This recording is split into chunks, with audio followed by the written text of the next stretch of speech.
Celebrating 4 years of talk like you've never heard it before. This is GABNET, the Great American Broadcast Network. Hey everybody, this is Alex Bennett, host of the Ramble, heard here and seen here on GABNET, Tuesday through Fridays, live at 10 p.m. Eastern Time, and I got some big news for you. Our program has moved its live video from Facebook Live to YouTube Live. After extensive tests in our GABNET laboratories of at least 10 minutes, our mind was made up and we've come to the conclusion that YouTube is superior not only in video quality, but audio as well. And then there's the ease of watching it. Here's what you do. Simply point your browser to youtube.com/Bolo Bennett /live. That's youtube.com/Bolo Bennett, BOLOBENNETT /live. And you're there. The player is waiting, and you do nothing, and when the show begins, so does the player. Couldn't be simpler.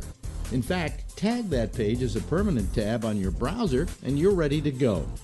And if all of this is too vexing for you, well, just go to gabnet.net near showtime, and the player in the middle of the page will start to play when we're on. We're thrilled with the new quality our move has provided, and while you're there, would you do me a favor and please subscribe to our channel? No, I beg you to. Hey, listen to me, I'm groveling, okay? I know, it's pathetic. I'm sorry, I'm debasing myself, and I really shouldn't be. Please. You love GABNET. You love the hosts and the citizen panels. In fact, you wish you could take them wherever you go. On your computer, log on to gabnet.net, where our stream is available around the clock. On your TV, GABNET is available on Roku with the same around-the-clock stream, plus all the latest episodes of GABNET programs, old favorites, videos, and tons of celebrity interviews. When you're mobile, we're on your iPhone or iPad, with podcasts accessible via iTunes or Stitcher, and that same around-the-clock stream on TuneIn. If you don't want GABNET wherever you go, well, the hell with you.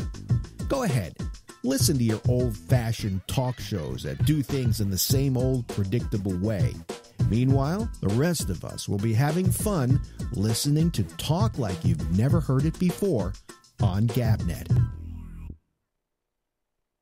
Evolution is defined as any process of formation or growth, development, the evolution of a radio program right before your ears.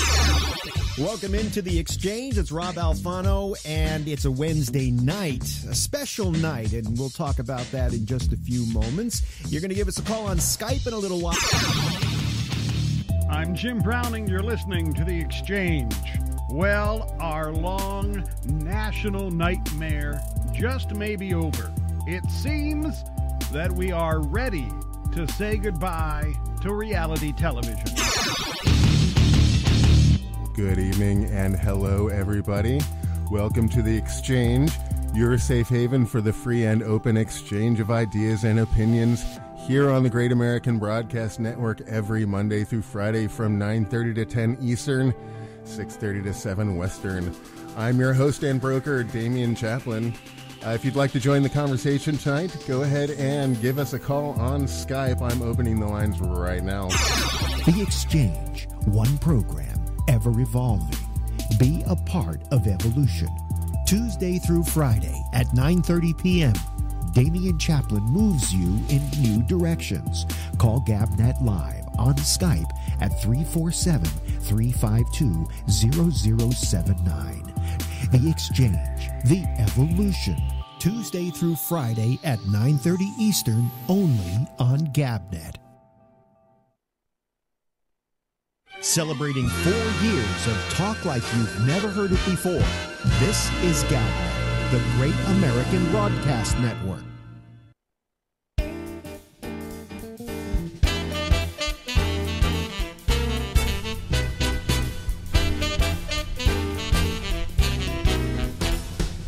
Hey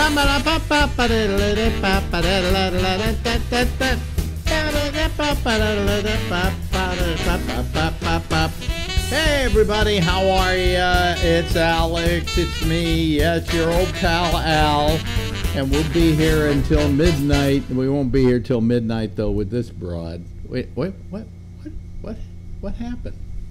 I didn't check your camera or anything, and now it's too dark. Don't blame me, I didn't touch anything. I know you didn't touch anything, but I did, I guess. I don't know. This is ridiculous. I'll come sit next to you. No, don't come sit next to me. Why not? I'm getting this the way it should be. Hold on. I'm holding. Here we go. There we go. That's more of you. That's more of you. There we go. It's Friday. It's Friday. Okay, Ba-ba-ba-ba-bum. now wait a minute. Hold on a second. I got to show everybody what I was doing. I had to get you. You're too high in the frame. Oh well, that's okay. Wait a minute. Let me figure out some other pictures here. Fix some stuff so that you look better. All right. I'm tired. Why do I wait until I go on the air to do this? Okay, let me see here. There we go. A little more brightness, a little more brightness, a little more brightness. There we go. Apply. Focus. Got to turn the focus on. There we go. And we got to zoom in just a little bit on you. Okay. There we sit straight up. See what we got here. I got my pillows. Huh? I have my pillows. And then we tilt you down. Whoop. There you go. There we go. See, I should have done all this before I did the show, but then I'd have to ask her to come in and do it, and she doesn't like doing it. So. That's true. That's true. But it's 10:08, so the more you can take and fixing it, that's fine with me. Is that all right with you? Yeah. Oh, okay. Well, anyway. Hello. Hello. I'm sorry, folks. I always, these days, I'm forgetting to do something. You know. So, It's the dementia setting you know in. what I've been doing today? Tell me, what have you been doing today, Alex? Get a little closer to the microphone because I don't want all that Tell me. air conditioning noise. Tell me everything. What happened was we use a thing. We use an encoder. You know what an encoder is? No. Okay. But I don't want to know. Let me just explain this. You should know this. Why? Because I might drop dead and then you'll have to do it. No, that's You're the right. end. No, but we have So a if thing. he drops dead, I'm going back to basic cable. We have a program called an encoder, and what it does is it takes my audio. See that little thing up there at the very top on this one you're looking at, up in the left-hand corner? Nice cast? Yeah. Yeah, That's Damien was just on That's there. the encoder. Ah. That's the encoder. And what the encoder does is we take the sound from here, and then we feed it into there, and then that Goes out there. sends it to the server that has our that carries our signal out to the internet. There we go. So the company that makes that, I've used Nicecast now for about 5 years. They're called Rogue Amoeba. Rogue Amoeba. Yeah, and it's a good little company. They deal basically in just stuff with the Mac, and Nicecast is maybe the best program ever for encoding a show and sending it out. So about, I don't know, 3 or 4 months ago, I get a thing and it says, we're discontinuing Nicecast. Ah. Now what that means is it'll still work for the time being, but we're not going to upgrade it. So like when a new version of Apple's operating system comes out that might not be completely compatible with Nicecast, you're up shit's Well, what do creek. they have in its place? Well, there's a program I bought that they had that I've been using just to back up this program. And they said, start using that. We've added a component to it so you can send it out to it'll work as an encoder. So I've been testing that all day. And it works pretty good. I mean, it's a pretty good little program. good. But Is it called Nicecast? no. What's it called? It's called Audio Hijack. So we'll be up there in its place? It'll eventually be up there in its place. And Damien was the first one to try it tonight because I told him online how to turn it off. so he wouldn't be surprised when he saw it. Now, it's not up there now. The reason it's not up there is Jack is the next one that's going to have to use it, and to say, hey, you just turn off the button on the bottom on the left, okay? Well, he's challenged. Right? And yeah, he's challenged, and that would be too much. So until I finally go to this thing all the time, I'll have him live with it. But anyway, Be prepared, Jack. That's what I've been doing all day, trying to configure that. And get it to work. And sometimes it works, and sometimes it doesn't. I left my watch home today. It was really weird. Like, okay, so I knew that I left it home because I did find my watch. This is your Apple Watch. My Apple Watch. So we came home, and what did you do? A ping? Yeah, you for some reason we couldn't find it anywhere. Right. So but we I went to find my phone, and there's one there for your Apple Watch. It's a sound. So we pinged it, and it starts pinging, and she starts looking all over for it. It's under the bed. It slipped out of my hand this morning. It was under the bed. So I'm glad that I didn't go looking for it. Yeah, you have never found it. Because but I would have never found it, then you would have panicked, I lost my watch. Could you have pinged it? No, I couldn't ping it. You couldn't You ping have it. to ping it from your phone. You could have pinged it from that. From the iPad? Yeah. Or the old phone. I think it works through, does it work through the Wi-Fi or does it work through the internet? What? It may work through, who knows? Who knows? But it's going to be a hot one this weekend. It's going to go up to 100 on Sunday. Don't even say that. And feel like 105. Don't even say that, because I'm like my friend Jack Bishop is right now. It was last night, I think, when he was doing his show, it was like 85 degrees. And that was at night in Texas. I mean, they're hitting those temperatures, and they're not adding into it the heat, some kind of heat factor. Or and our whatever. fucking president says climate change doesn't exist. Well, that has nothing to do with climate change. Well, sure. Things are getting hotter, and no. Yes, it is. No. You don't understand global warming. It's a whole different set of factors. I mean, when it gets really cold, that's part of global warming, too. Right. It has, but a heat wave, hell, I mean, I remember living in New York during heat waves of 105 degrees. You know, I always felt that. You know the song "Summer in the City"? You remember that song? Summer and it starts out with that. Summer in the city. No, hold on a second. Summer in the city. No, yeah, I know, but it starts out. Summer in the city. And that sound is what it feels like in New York when it's 105 well, degrees. Well, because the heat, the buildings retain the heat. It radiates off the and the tar roads don't exactly help. Yeah, but it was just dun-dum, and I always said that hot damn summer in the city. Today there was a funeral for a fallen fireman, so all of Fifth Avenue from 59th all the way down to like 34th was closed off, and with the bagpipes and everything, and also Trump was coming into the city, so you couldn't go. No, he wasn't coming in the city.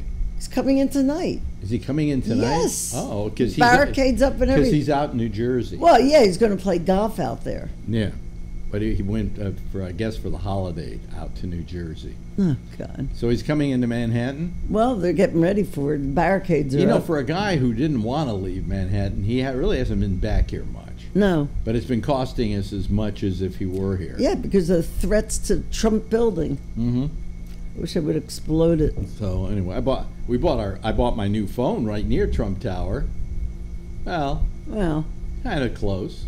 If I walk 2 blocks or 3 blocks, I'd be at Trump Tower. Yeah. Excuse me. You're yawning. No, I'm tired. You're tired. I have to get up. I have to get up at 5:15 tomorrow. Why? Because I have to go to Starbucks and then the gym. I'm taking 2 classes, and then I'm having breakfast with Natalia. I don't take any classes at all, and I work out. Yeah, but you don't work out for 3 hours. I don't want to. Who wants to work out for 3 hours? I love it. I love the classes. Today I worked out for about an hour. I did an hour. Whatever. I did 40 minutes on the bike, which I don't normally do. You only did it because what's his name did it the other night. No. Yes, you did. He wasn't on an exercise cycle. He was on a real bike that you get on in the gym. Yeah, that's what we have. Yeah, it's like a real bike. Yeah. With wheels and Yeah, doesn't yours have wheels? Yeah. Oh no, mine's one of these things where you just, it's got the pedals. But no wheels? No, but it's got a whole bunch. It's got a computer in front of you telling you how much time you've spent and how many miles you've gone. Ours is hard. Plus the fact, one of the spin classes, they put this graph up on the wall. Yeah. And you see your bike. Let's say my bike. By the way, this is a first for us in our marriage.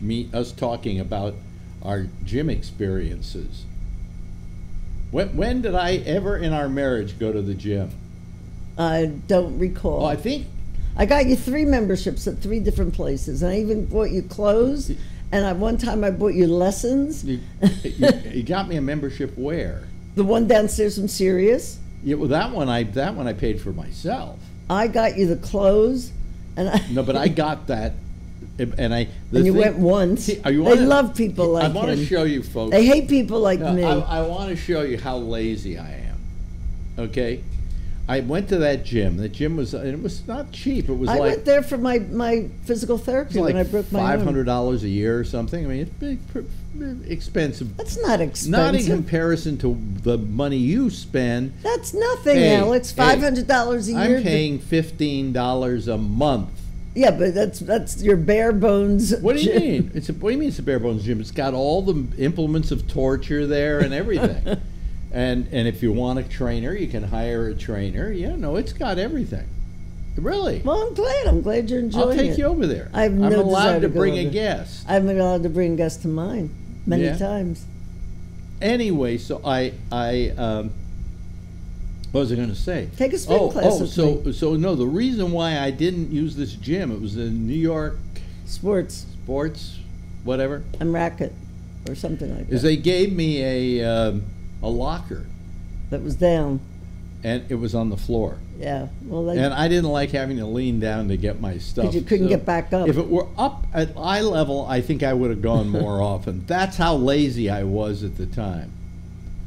But I got you lessons at Crunch, and you never took them, so I ended up taking them. So, but didn't you?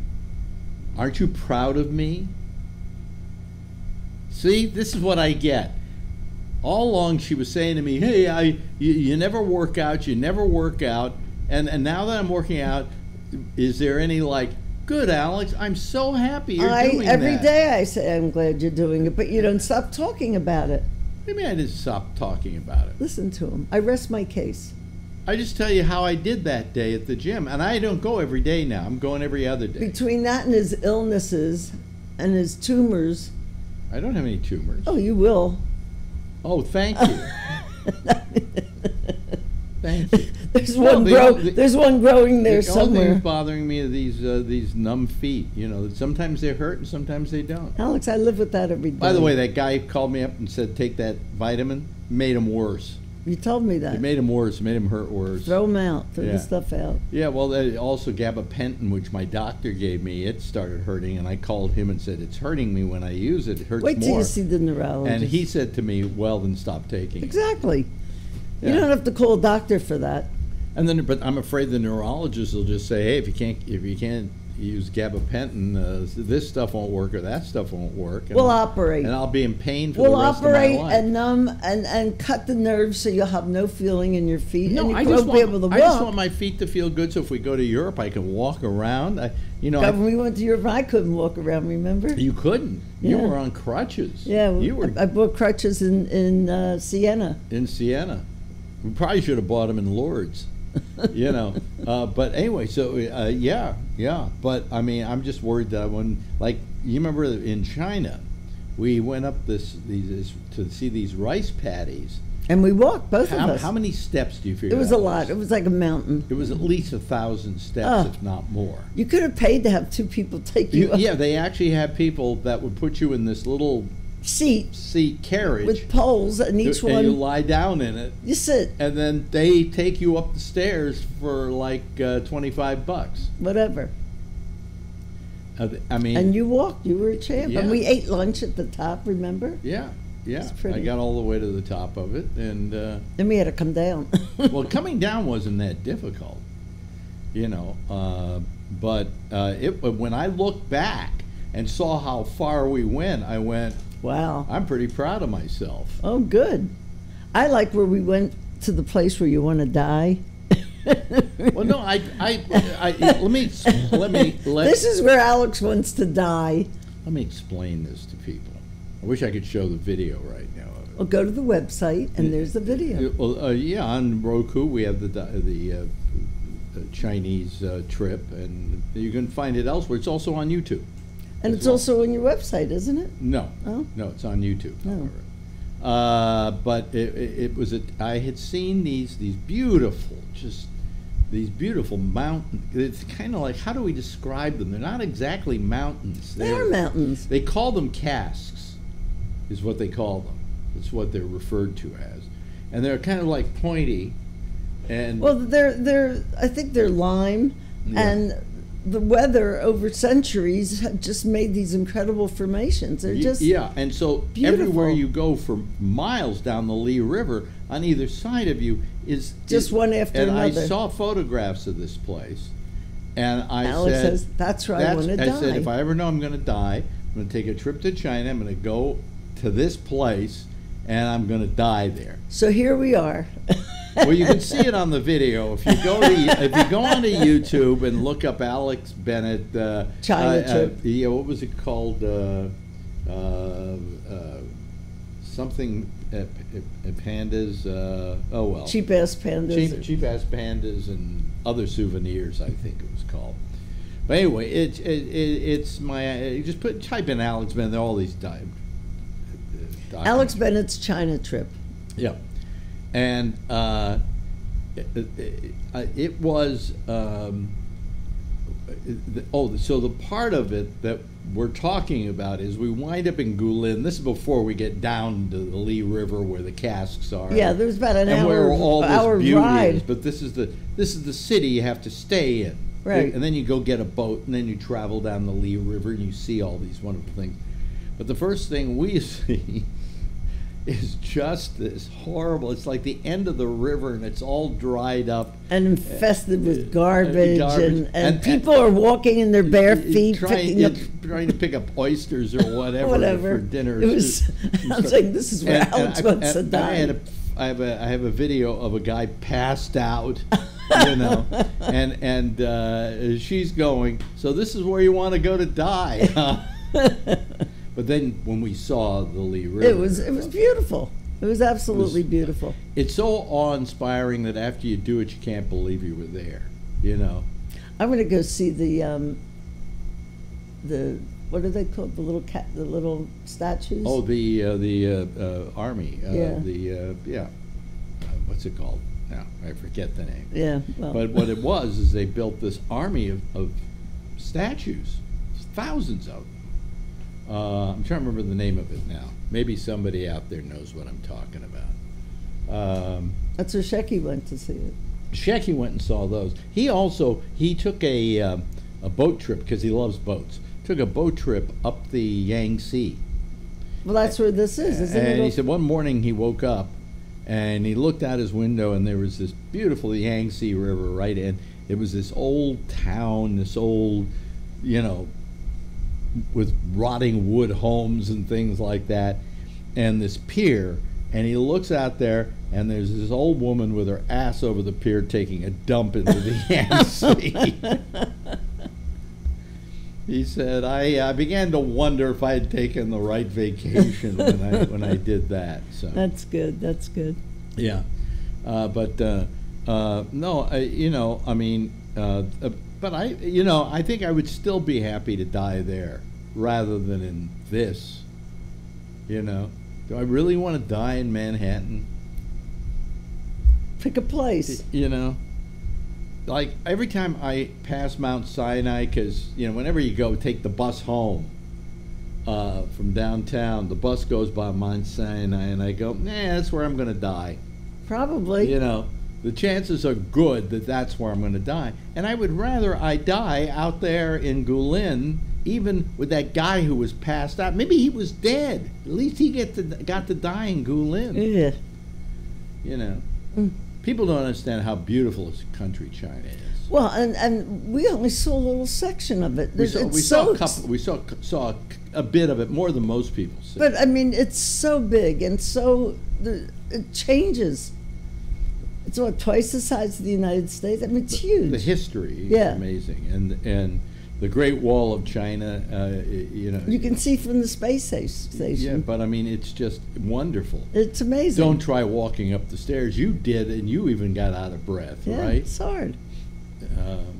In fact, I can't figure out in the old days when they said, Corporal so-and-so, I want you to take a message to so-and-so, and he had to walk up all these steps, and at the top of every step is a station. There's a station, then there's another amount of time, and That's then there's what Trump another wants station. to build. Hey, the Chinese built it, and it didn't keep the invaders out. It's amazing what a liar he is. On everything that he talks about. Well, the best one, I mentioned this last night to Phil, was that he said that he got a call from U.S. Steel, the head of U.S. Steel, who said he was going to build 7 new U.S. Steel plants. Right. And when asked by the news people, the head of U.S. Steel said, the only time we ever announce we're going to build something, we do a tweet about it. And we're not building 7 new places. We're reopening 1 furnace or something like that. But he said, I don't know where he got the idea that we were opening up 7 of them. Well, he's a big mouth. No, he's delusional. He is. He's absolutely fucking delusional. And he has taken over the Republican Party, and he's taken over this country. Yeah. He has a chance to put in 2 or 3 more Supremes. That's really scary. Yeah, like Diana Ross, and Flo Ballard is dead. I mean, it's time for me to roll over. Now, wait a minute, but tell me, stay where you are first, because I just want to mention something else. We were just watching, if you ever get a chance, they're on Netflix, watch Anthony Bourdain's show. The writing on those shows are spectacular, and he did Italy. And he did Rome. He did Rome, but he didn't do Rome in the normal way. He did the outskirts of Rome. No, but also the crux of his subject was Mussolini, and it was like he was constantly comparing Mussolini to Trump, which I've talked about. In fact, his motto when he was running for election was "Make Italy great again." Yeah. So that's what happened there. Okay. You wants to roll over. Wants to roll over. Like we did the other night. Here she comes. See, she's between two. There we go. Oh, my hat is, like when those guys with those suits. What? Look at my hat. It's like. See, it's like. Too much hat. It's too much hat. I'm wearing the hat. Let me open up the phone lines here, so people can call us. As we did our wonderful documentary tonight on China and other places. Really, go see it. It's quite extraordinary, and he's really a good little filmmaker. Yeah. I haven't done one of those. I don't know what I'm going to do next time, because I don't have any really. I have to go out and spend about $2,000 before we go on the next vacation and buy myself a 4K camera. Because I do it with the GoPro, and some stuff I would do with the GoPro, but I wouldn't want to shoot the whole thing with the GoPro because I can't frame as well. Hey, Jack! What is Jack doing calling so early? There he is. And we only see your chin. And all we see is your chin, Jack. Let me adjust my camera. See, I was playing with stuff today. I don't want to do that. There you go. Hi, Jack. Hello there. I just wanted to say it was a delight hearing you talk about the old fart there. Wait a minute. Hold on a second. Let me show them your picture. There you are. That handsome guy. The old fart. Well, yeah. You're always going to be older than me. And he's definitely older than me. See there? There we go. But I heard you talking about my weather here. Yes. It was not 85 degrees. It was. Last night when I started the show. It was. It was 95 degrees. Wow. 95 At night? degrees. Wow. And it's 93 now. What does your this is electric not an bills unusual cost? This is our typical. Yeah. Our typical summer. Wait a minute. Hold on a second. Hold on a second. Oh, who's calling us on the phone? This is Ray. Ray? This is Ray. Oh, okay, Ray. Yeah. Don't move your phone around a lot because you're making noise there. Ray, where are you calling from? Oh, I am? Oh, I'm on the San Francisco Bay walking with the dog, but, there's no signal. I'll mute it. I'll mute my mic. No, you don't have to mute your mic. I want to see you. Yeah. you I'm what's his name? Well, you're doing this on a cell phone, right? Yeah. Well, so don't you have a camera in that cell phone? Are you calling us using Skype? No, I just use your phone number because when I come out here, the signal goes away. Oh, I see. Oh, okay. I'm using a regular cell signal. Have you called before the show before, Ray? Yeah. It's Ray Renati. Oh, it's Ray Renati. Oh, because I didn't recognize. You know what it is? The dementia is setting in. No, I didn't recognize the telephone number. The dementia is setting in. Okay. All it is I was thinking. Why am I getting a rudimentary description of how to call the show? No, it's just that I've never had you with your cell call us without the video. See, so that right. I've never done this. So I figured you were somebody new. Now here is somebody new, Sandra Lazanaro. Are you there, Sandra? Can you hear us, Sandra? Sandra. I think she's called before. I know. Hi, Sandra. And she's hung up. What does that little phone mean? That means she's not on right Call back. Hey, look, I got to run. She got shy. Why do you have to run? I want to hear about the weather. Well, no, I wanted to talk about when I took my wife to San Francisco for the first time. Now, Donna is from Oklahoma City, north of Dallas, about 200 miles. Yeah. And we'd been married, I guess, at that time about 10 years. And, I don't have any living family, hardly, in San Francisco anymore. Mm-hmm. So finally I decided I would go home and see some folks before they died. You know how it is when, you get to that point in your life. And so we decided we would go end of July, 1st of August, when it's blazing hot here. And I kept telling her for months, pack a coat. Pack a coat. Pack a coat. What was that? Pack a coat.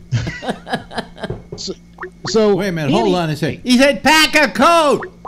Wait a minute. So, let's see if we can get Sandra. We leave here on the 2nd of August. Okay, wait a minute. Hold on a second. Sandra, can you hear us? Sandra. Or as they say in cartoon land, calling Barranca. See, I mean, it's Sandra's on now, but Sandra, can you hear us? Well, how do we know she's not answering? Because her icon is so clear. Yeah. Her picture's clear. Turn on your mic. She be muted and not have camera. Unmute. She could be, yeah. We don't even know how to unmute. Maybe she's asleep. Somebody new. Yeah. Are you there, Sandra? Can you hear us, Sandra? She can't tell. Tommy, can you hear me? No, to see me. Oh well, I'll get rid of her because that's a lost cause. Okay. So let me finish the story. I got a show to put together.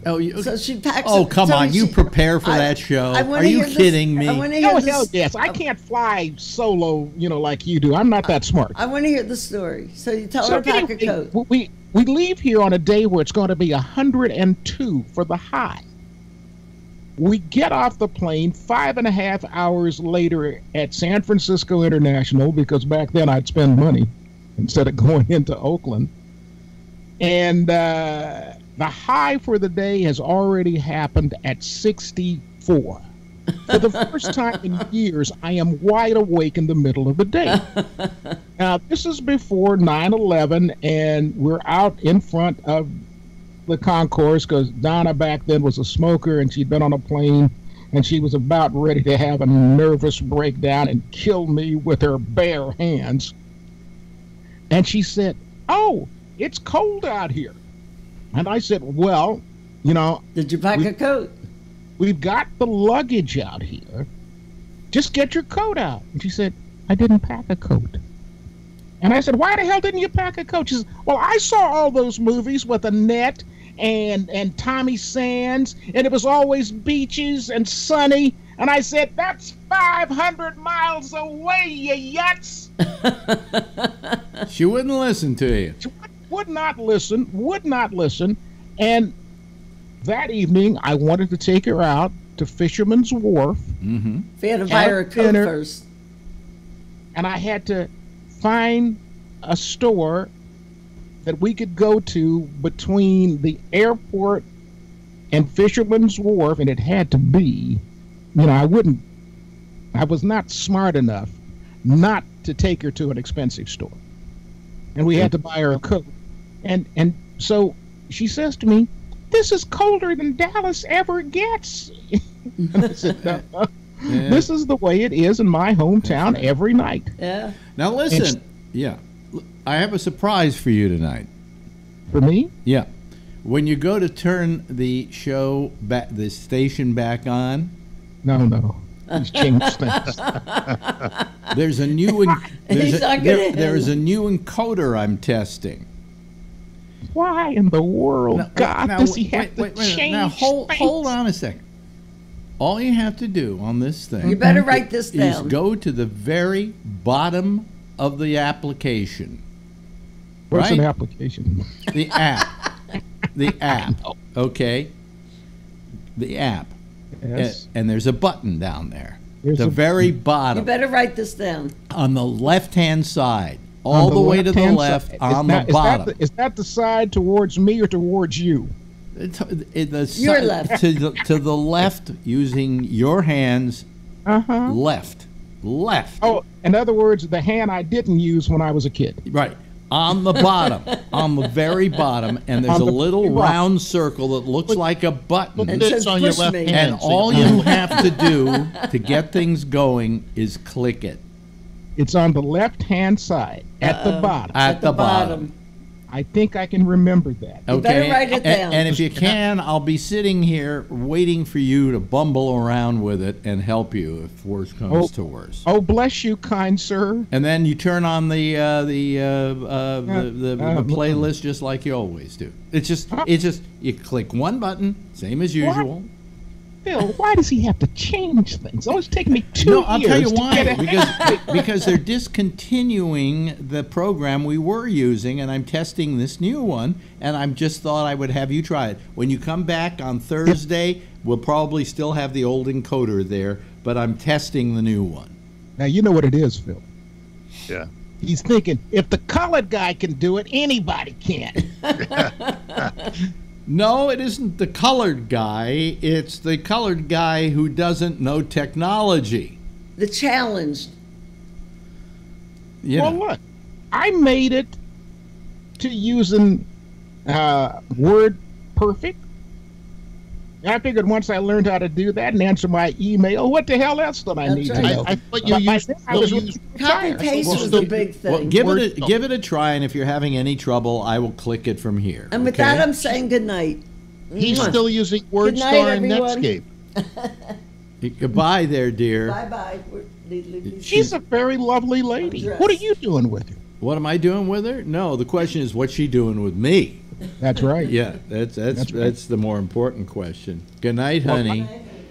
Oh, you see, you know that's so lovely to have couples that You- still talk to each other. Do you know how couples, like, sometimes they dress alike? You know those people?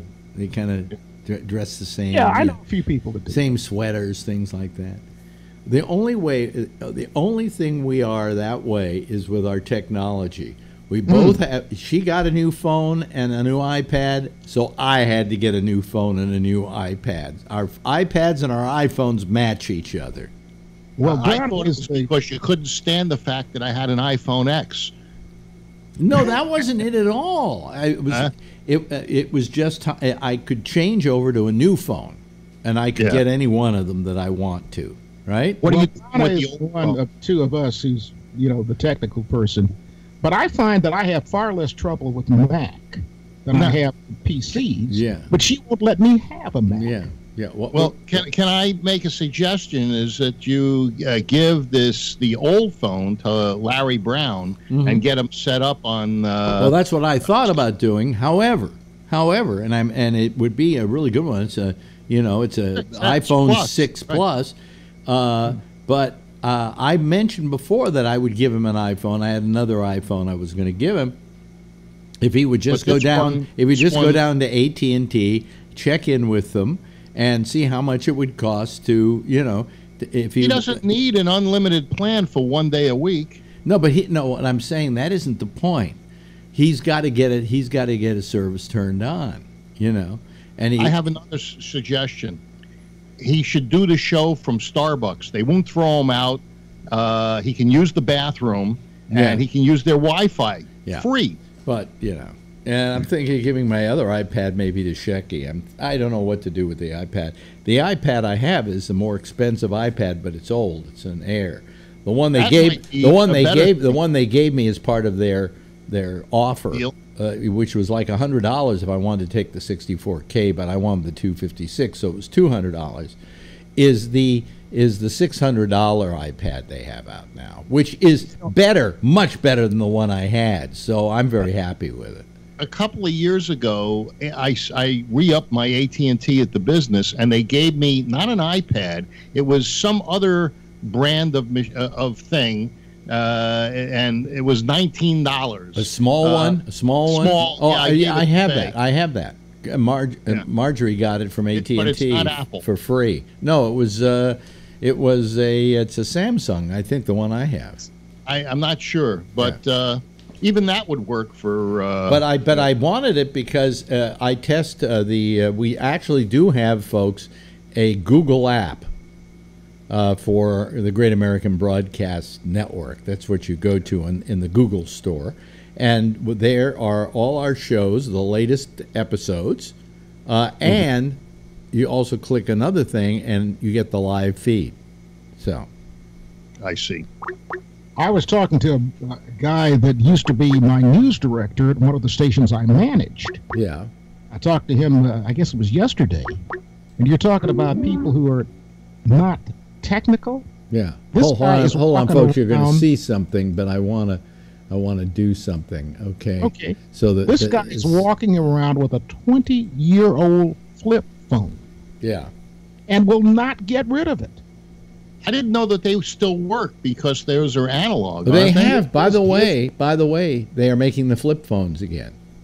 Yeah. But they're making them differently than the old ones. The new flip phones have a flexible panel, video panel, so that when you flip it open, the full width is your video. Is your picture.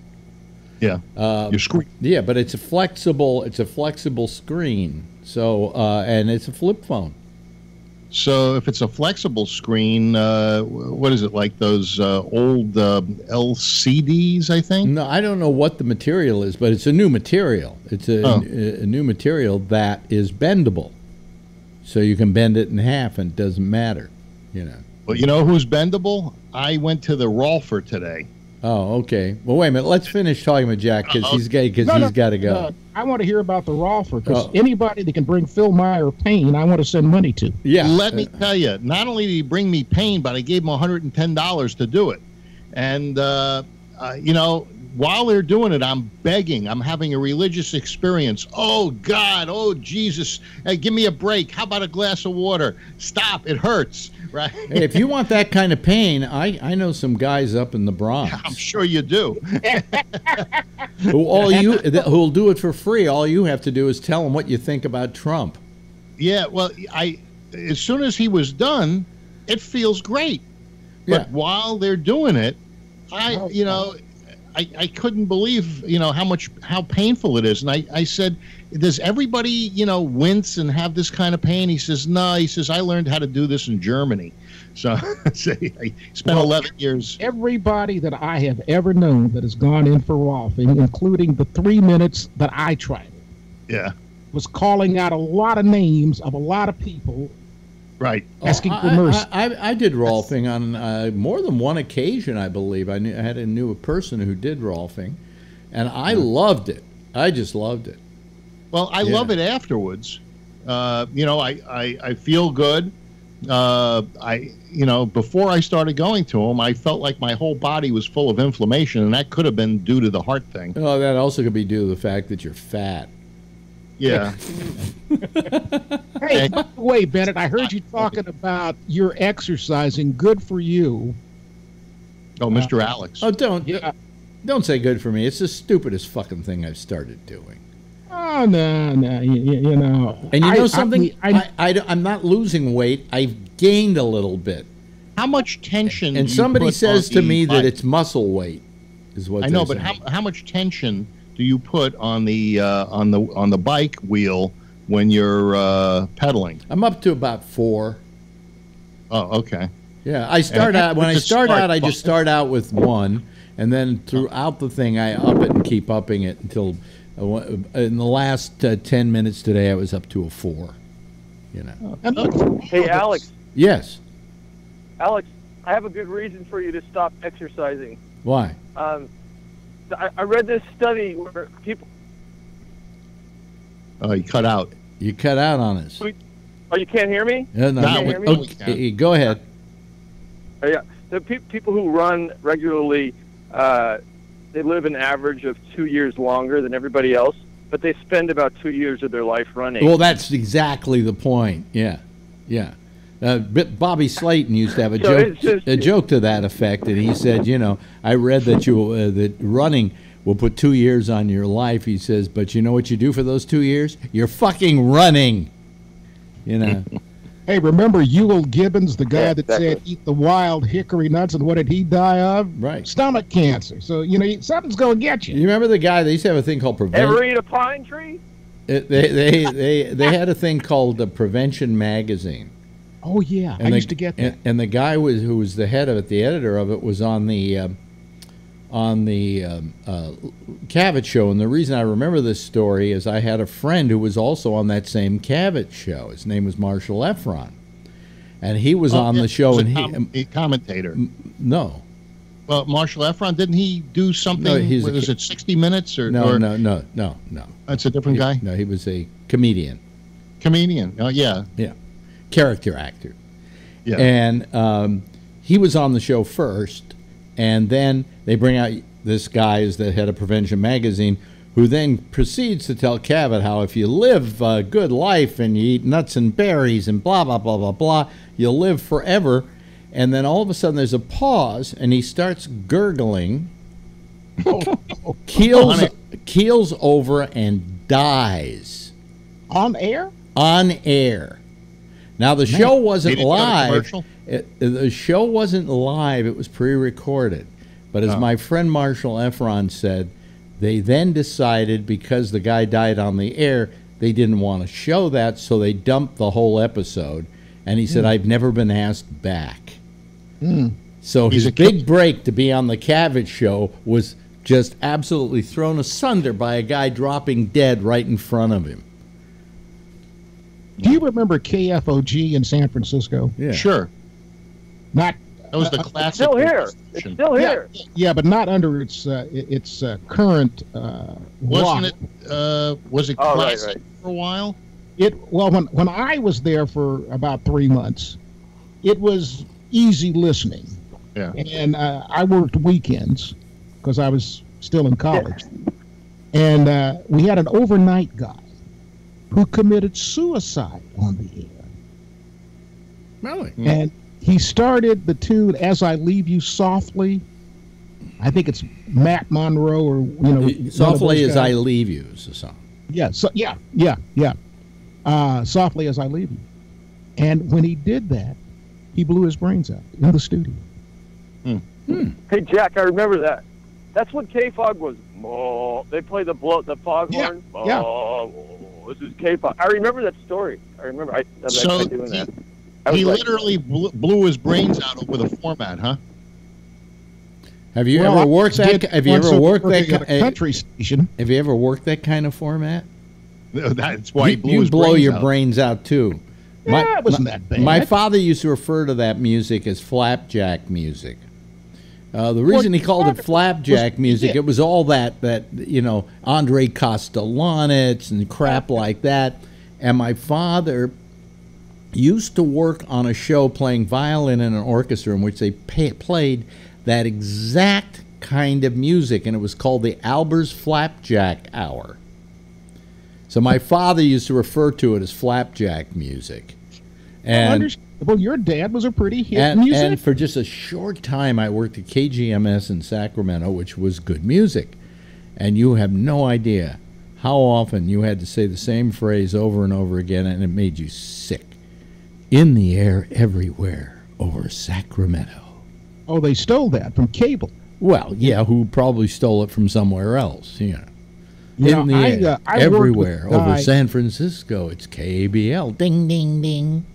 I worked with the guy who put cable on the air for McClendon. Mm-hmm. And he was group program director for McClendon stations for years, and he hired the guy that inspired me to get into radio. He hired me. You mean Don, what's his name? Yeah, that guy. Geez, was there Don Keyes. Don Keyes. Don Keyes. That's Don right. Keyes hired me. Was there a sales guy there named Peter January? At cable? Yeah. I don't know. We don't pay attention to the sales people. It was in the 70s. Fuck it. We don't pay attention to the sales people. Yeah. Yeah. But I worked with Don Keyes in the early 2000s. Yeah, this is really interesting to people. I want you to know that. Well, yeah, we're just going down memory lane because we're old farts. And I prefer not to even remember radio. Well, I like to remember the people that I met, like you.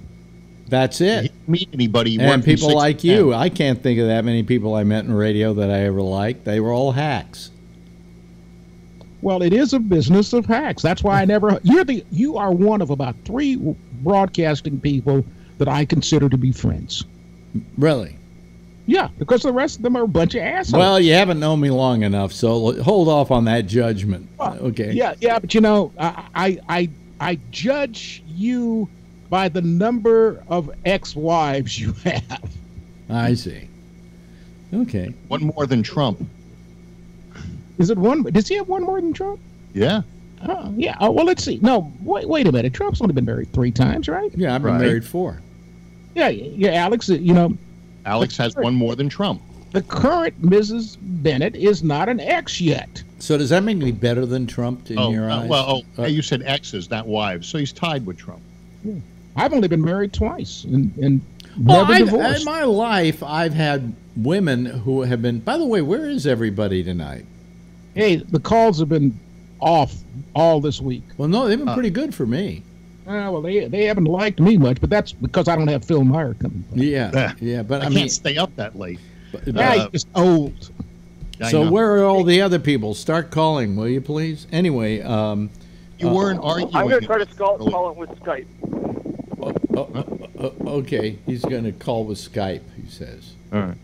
Then we can see him. As he exercises on the Golden Gate Bridge. Yes. He didn't say he was on the Golden Gate Bridge, did he? No. Yeah, no. I thought he said that. No, I think he's just going along the water somewhere. But why would anybody in this day and age want to walk across the Golden Gate Bridge when they make perfectly good vehicles to go across the bridge on? It's cold there. Yeah, and it's a long way down. Do you know I've never walked across the Golden Gate Bridge? Well, I have ridden across it probably several thousand times. Alex, it's safe for you now. They have suicide nets. Those don't always work. You bounce off of them. You'll see. Yeah. Here comes Ray. He's out there. You there, Ray? I am here. I just don't have the video on. I thought maybe it would work better. Oh, okay. Well, that's So I ask cool. you, where are you? Where are you, Ray? I'm on the Palo Alto Baylands. It's beautiful out here right now. I can try to turn the video on if you want to see. Yeah, it's sure. Really gorgeous. Sure. Okay. All right. By the way, we've been joined by Chris Ritter. Oh, wow. Oh, God, the wind. The wind. The noise from the wind is hell. Let me stop the sound. Okay, and turn yourself sideways so we get a nice panoramic view. There we go. And I see a seagull in back of him. Did you see the seagull? No. Yeah. This is how wonderful our citizen panel gets it. We have pictures of seagull. Oh, there we go. That's lovely. No, That's lovely. yeah. Yes. Where is that exactly, Ray? He said That's on the Baylands, nature preserve in Palo Alto. Oh, okay. Yeah. That's very But I'll turn the nice. mic off because it's really windy out here. Okay. I'd show you guys Lake Louisville, but unfortunately that they haven't put the garbage back in it yet. Yeah. So anyway, what was there was something you were talking about last night, and I was beginning to think that if you keep talking about the things you talk about, no young person will ever want to listen to you. Because all your references were like old stuff. And do you remember? You probably remember the Albert's Flapjack Hour. No, I don't remember the Albert's Flapjack Hour. I was busy listening to other stuff back then. Like what? Well, because I worked at KMPX, I listened to KMPX before I. No. I'm talking about when you were growing, when you were when you were a little boy and you were listening in your room to your Emerson radio. How'd you know it was an Emerson?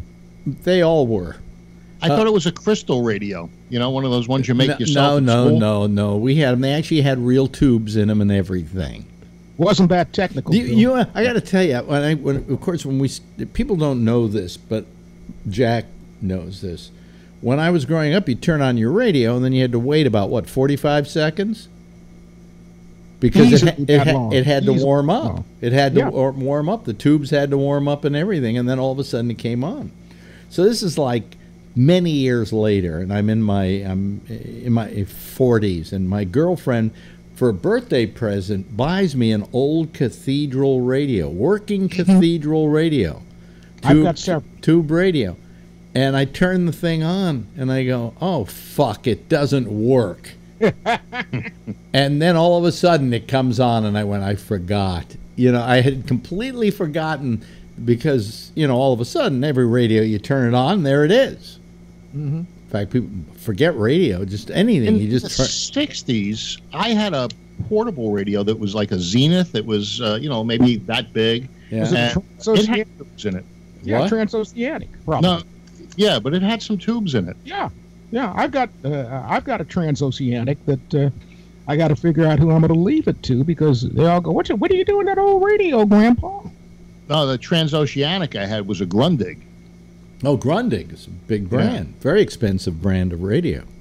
Yeah. No, the Zenith was like AM, FM only. Yeah. Now, you see, this is the kind of stuff that if there were a 18-year-old trying to listen to this program, they go, what the fuck am I doing here? Well, 18-year-olds will talk about stuff from their youth when they get to be in their 40s. How old are you, Chris? 51. 51. So, see, he doesn't even know what we're talking about. I read a book on old radio. Oh, you read a book on old radio. Did you ever hear of an Emerson radio? Yeah, there's some thrift stores in Kansas that have a whole bunch of old radios. It's a bit of a history museum. Those thrift stores. When they were talking about old radios, did it mention Alex Bennett? He's hip. He's hip and new. I was the picture on the cover. My grandmother listened to Bill Moen, so that guy's 100 years older than you. I think. Well, I'll tell you. So anyway, they had Emerson's, but you want to hear something now? I'm gonna say something. I bet you don't even know it, Jack. What's that, sir? The first TV set we ever had. My parents went to, I can't remember where they went, Montgomery Ward, I can't remember where it was, and they bought a TV set. And the guy had to come in and put in a 20-foot tall aerial because we lived in Marin County where reception really sucked. Okay. And then they put the thing in, and I think the screen was maybe a 15-inch screen, something like that, 14 that big? Yeah. That was pretty big for those years. And the name of the TV company, the set maker, was Traveler. Wow. Don't remember Traveler, but I remember Crosley. Do you remember a radio called the Munts? Munts? Madman Munts. Yeah. I was talking to this guy, John DiAgostino, who builds custom cars, and I'm doing a job for him. And I had a radio called a Munts radio, and I asked him if he'd ever heard of it. And he says that Madman Munts is still alive. No, he'd be 105. No, that's what he said. Maybe there's somebody else that's using the. Maybe it's his son or something. But it could be. Now you know, Madman Munts also built automobiles. The Munts Jet. Munts Jet. Yeah. But here's the real test for Chris. Chris, you're 51 years old. Can you drive a stick shift? Yeah. All right. I can also strip a transmission, but I did train on that before I got off of it. Yeah. But did you go to the B2 movement for that? No. No, I think 93 was the last year I drove stick. I remember when you bought sports cars, it was always considered to be déclassé if you bought one with an automatic shift. And then after a while, that was the only kind you could buy. Yeah. Yeah. Sports cars with automatic shifts. It's almost impossible to buy a car in this country outside of some subcompacts that don't have automatic transmissions. By the way, look at that sunset that we're viewing. The car I had before the Toyota FJ was an Audi, and it had a 6-speed transmission. And it was standard transmission. And I swore I loved it the day I bought it, but I swore after sitting in traffic that I would never buy a standard again. you know, bumper to bumper. It's well, when you're in your 30s, shifting gears is cool. Yeah. When you get to be in your 40s, your 60s. You say, hey, I don't want to do that. No. I haven't had a manual transmission for 25 years. Wow. Yeah. And that was only because I had an old Fiat I was keeping on the road because I like having a convertible. It's good for my tan. Yeah. I don't want to bore Alex, but did you see the new Fiats and the new Alfa Romeos that they're importing now? Yeah. Pretty slick. Gorgeous. Yeah. Expensive. And going to be more expensive because of the tariffs. Yeah. Well, Italian steel. They make them from Cinzano cans. Yeah, right. But but all I was going to say is, and I'll tell you this: I had the first tape recorder I ever owned was given to me by my uncle, and he had bought a tape recorder. Now that wasn't the first recorder I ever saw. The first recorder I ever saw was my father had this one guy in their orchestra who bought this recorder, and he could record the radio shows that they did.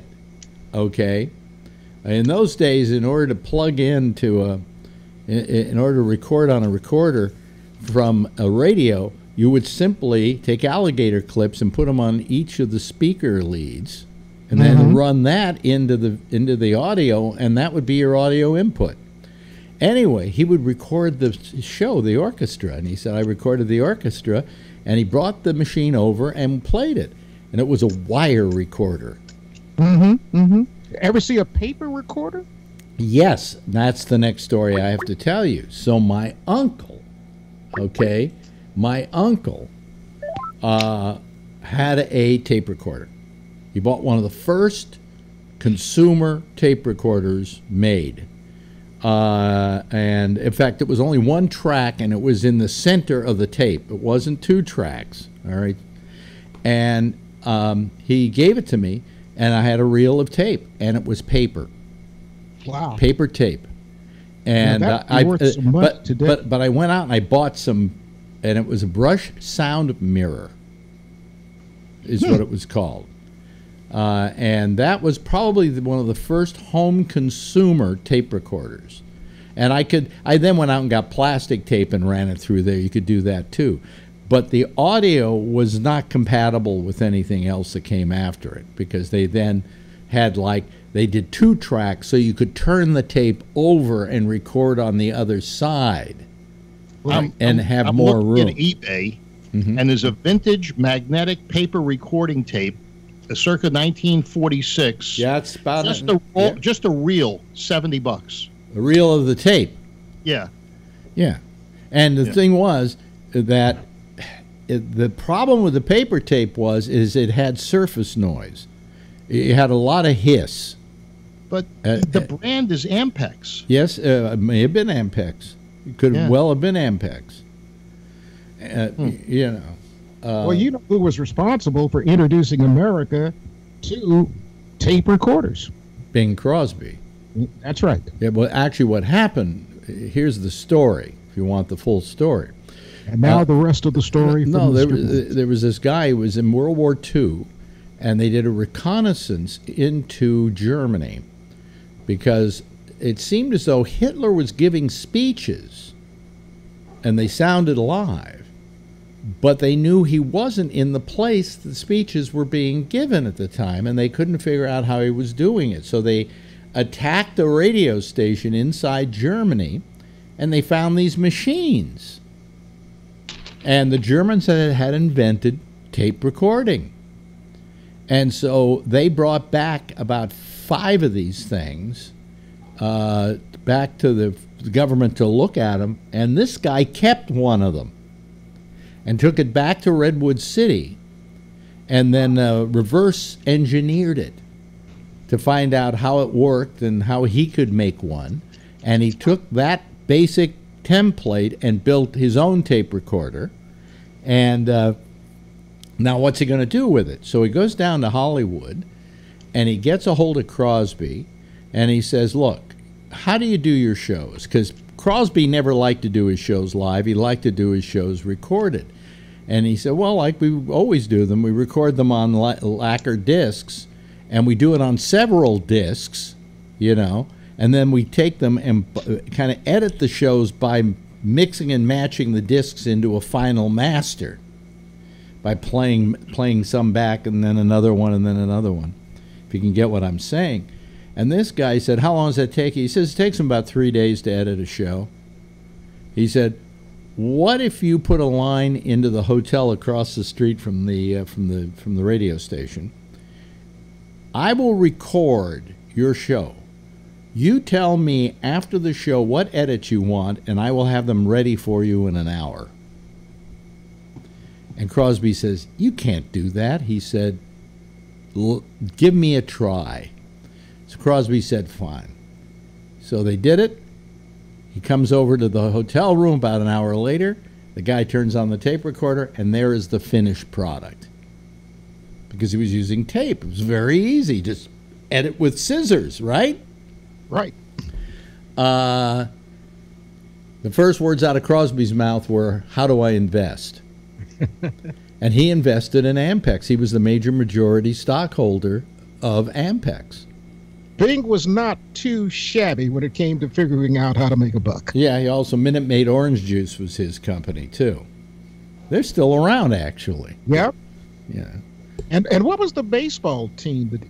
No, that was Hope that had Hope had it. No, Yeah. He didn't own Pebble the Beach Pirates. Golf Course, did he? What were you going to say, Mr. Ritter? Bing Crosby had a piece of the Pittsburgh Pirates, and only about 4 years ago they found this beautiful 1962 World Series game that they didn't know was on tape, and they found it in his wife's mansion in Hillsborough. And they played it for everyone to watch. He was the only guy who apparently had a copy, because he had a piece of the Pirates. But the whole story about how tape recorders wound up in America, I mean, they were invented by the Germans and then, rejiggered by this guy in Redwood City. Became one of the big... Ampex, I don't think, even exists anymore. Was that Bushnell? No, Nolan Bushnell was Pong. Was Atari, yeah. Oh, Hey, Alex. Yeah. Alex, He used to tease his dogs when they were Ampex kids. is still there. Yeah. They're still there. They still service their old tape equipment that some TV stations use. Yeah.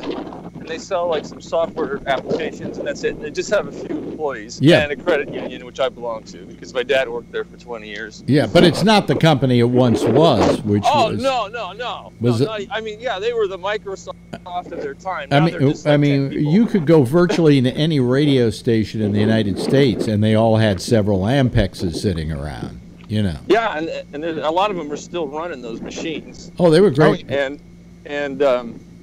Yeah, there was a big to do out here. They were going to tear down the sign, and the people of Redwood City protested because it's like a historical monument now. Yeah. The station that I managed, they had a closet full of old equipment, and I couldn't get my stepson to show up with his pickup truck so we could steal the Ampex recorder that we had.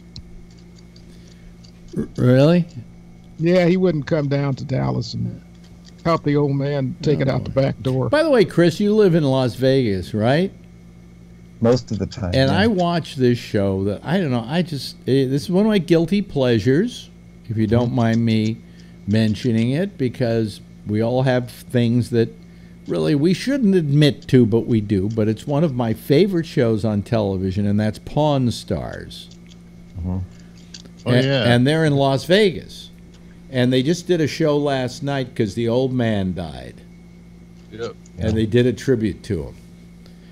This guy's had this pawn shop for what, 40 years, something like that? No, I don't think so. No, about 40 years, they said on the show.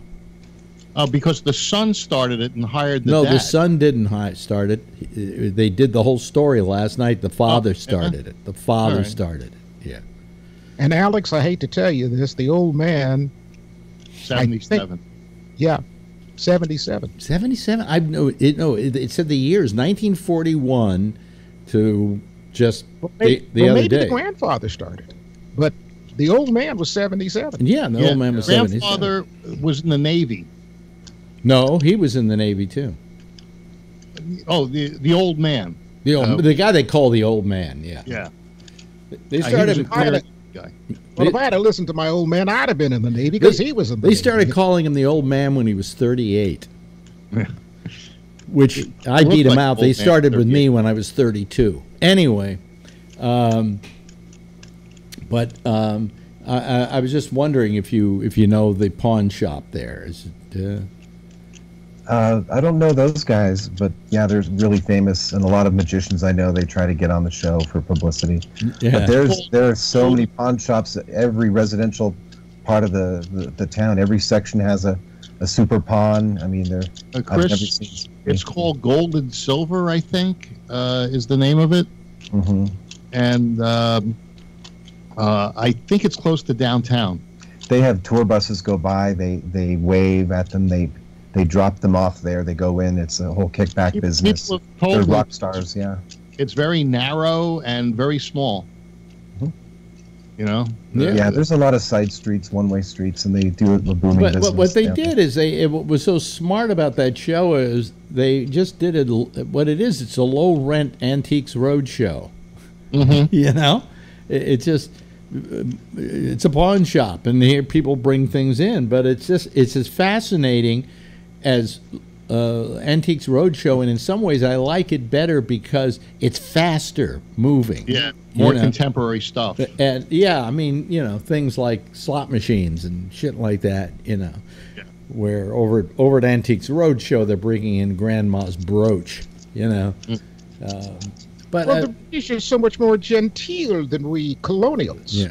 The other thing is they get the experts to come in. Yeah. And, hey, I don't know enough about this. They know nothing. They know nothing because every time somebody brings something in, they go, I have a friend across town. I'll bring him in to look at this and do an estimate on it. Especially if they want more than $50 for it. Yeah.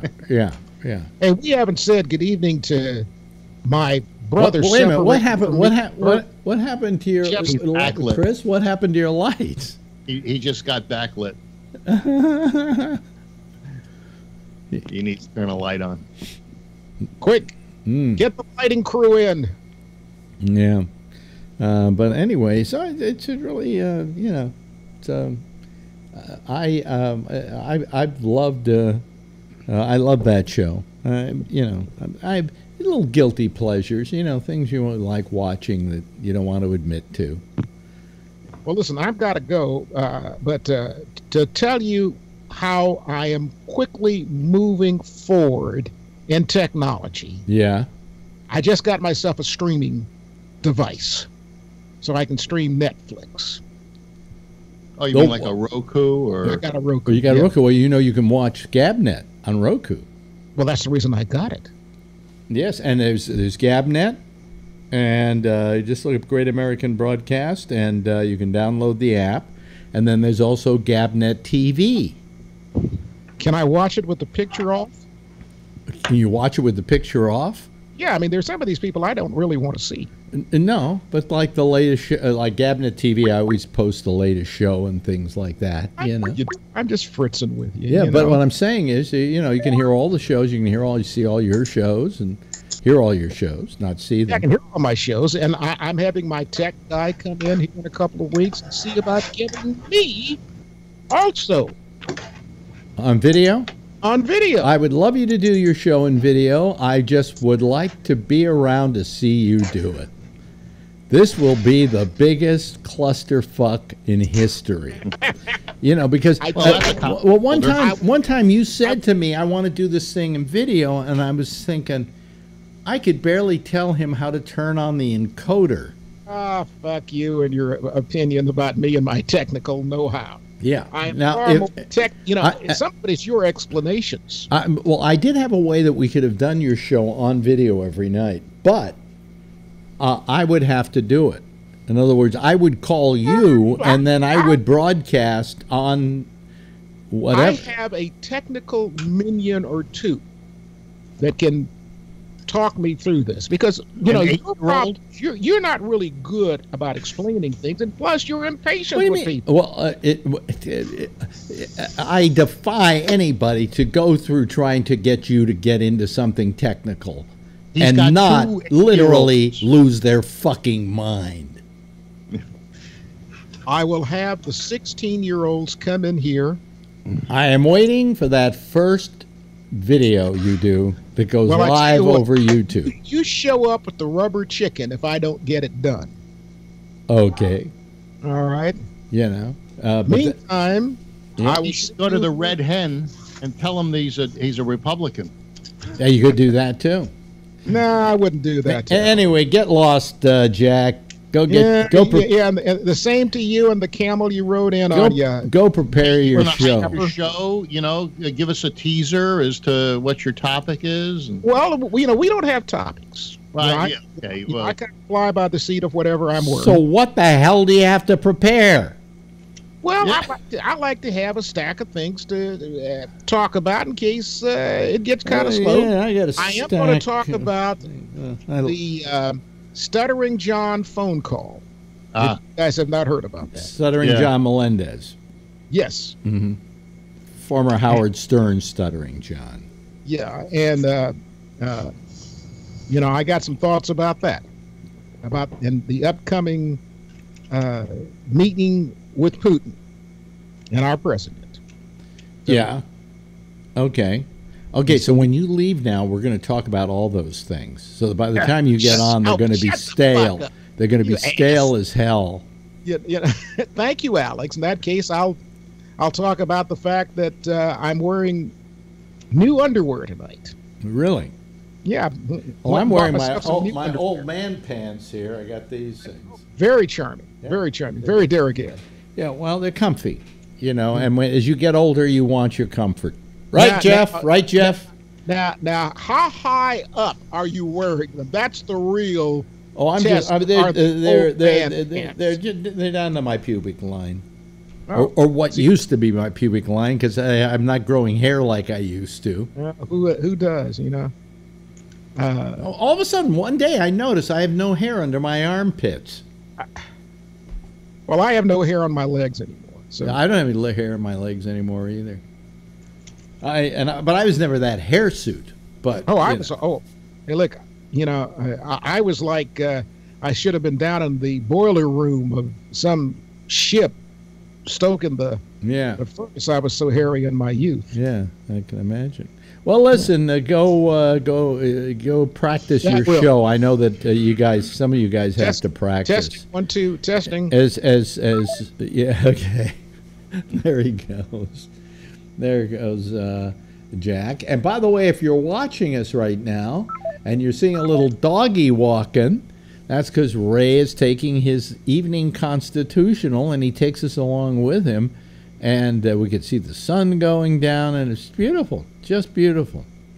Well, you're very welcome. Yeah. Anyway, I'm going to sneeze here. Hello, Vernon Nunn. How are you? Okay. I don't know what that means, but it probably. I had to give you the little Morse code this evening here, Alex. Yes. That thing's always ready to go, isn't it? Yep. Yeah. I mean, and you could hold a whole conversation with Morse code, right? You're that good at it. Yeah. Now, is that a speed bug or a key? It's an electronic key. Yeah. I never got good at what they called a semi-automatic keyer, which is what some people call a bug. Didn't they go clackety clack? Didn't they go clackety clackety clackety clack? Now here's what the paddles look like. Okay. Mm-hmm. Fancy. If you push this side, it goes. You push this side, it goes. So by rocking your hand back and forth, you make dits and das. Oh, I see. Okay, it's not like the old tap the thing down. Well, this one has a straight key next to it also. So if I wanted to, I could do the straight key. Oh, okay. This is the straight key. It's not hooked up to the keyer though. Yeah. Oh, okay. Good. The keyer is a little electronic box that takes those contacts and converts them into the sounds. But I seem to remember in seeing old movies of old telegraph people that the things went clackety clackety clack. They didn't make a sound exactly. like that. Well, the old telegraph key used electronic pulses going over the wires to energize solenoids, and then the person who was reading it had to listen to the clicking in order to disseminate or to detect the Morse code. Right. Okay. See, I got it straight. And we used to have teletype machines in radio stations, too. I remember that, too. But yeah. Them's the old days. Yeah. Hams used to do, they still do, radio teletype, but it's done through computers now. The computers actually generate the characters and hook them up to the radio and that kind of stuff. So anyway. At the clinic, you had an AP machine. It was in the next room. Oh, yeah. Yeah. In the old radio station.